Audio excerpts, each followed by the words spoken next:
गणतंत्र दिवस की हार्दिक शुभकामनाएं मित्रों। वंदे मातरम। भारत माता की जय। जय श्री कृष्ण। कृष्ण अर्जुन के मन के सारथी हैं।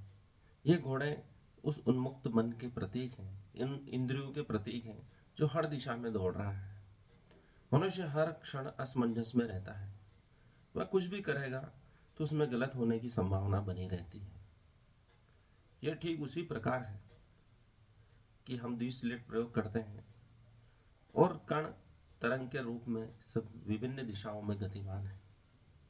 कृष्ण ही उसे बांध सकते हैं, एक दिशा में नियोजित कर सकते हैं। इसलिए युद्ध में बार बार भ्रमित होने पर गीता सुनाने के बाद भी अर्जुन को सावधान करते हैं और उसे सही मार्ग दिखाते हैं।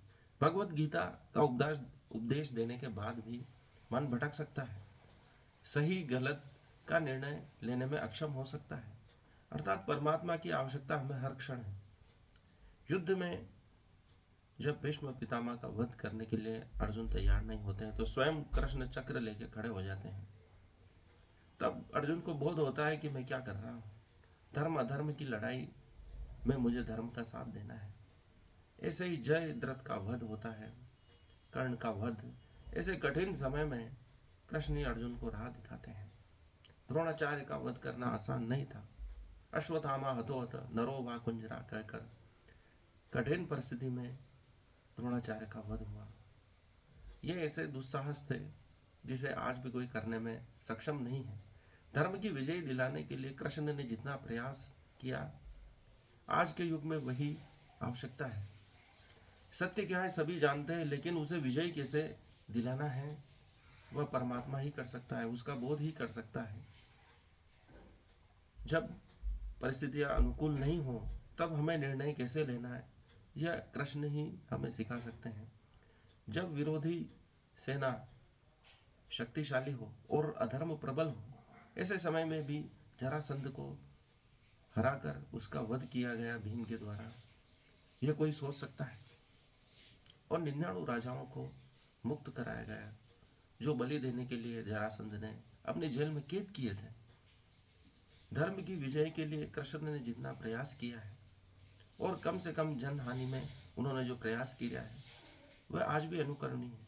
वह भगवान इसलिए है क्योंकि कोई भी मनुष्य वैसे कर्म नहीं कर सकता है, वैसी सोच नहीं रख सकता है जो भविष्योन्मुखी हो, वर्तमान को भी सुंदर बनाती हो और बिना तनाव के जीवन जीना सिखाती हो। वह हमें कृष्ण के जीवन से ही मिलता है। ऐसी कठिन परिस्थिति में भी वे शांत रह सके और जीवन को आनंदमय रूप से जी सके। यह कृष्ण के अलावा कौन सिखा सकता है। जब बार बार अर्जुन भ्रमित हो रहा था, कृष्ण ही ऐसे व्यक्ति थे जो उसे दिशा दिखा सके। धर्म अधर्म मोह लोभ क्रोध आदि में कृष्ण ही वह है, एक व्यक्ति के रूप में, एक परमात्मा के रूप में वह उन्हें श्रेष्ठ राह दिखाते हैं। जिनकी कथाएं हम आज भी कहते हैं, उनकी हर कथा एक लीला बन चुकी है जो मानव जाति के लिए अनंत काल तक प्रेरणा का स्रोत बनी रह पाएगी, बनी रहेगी।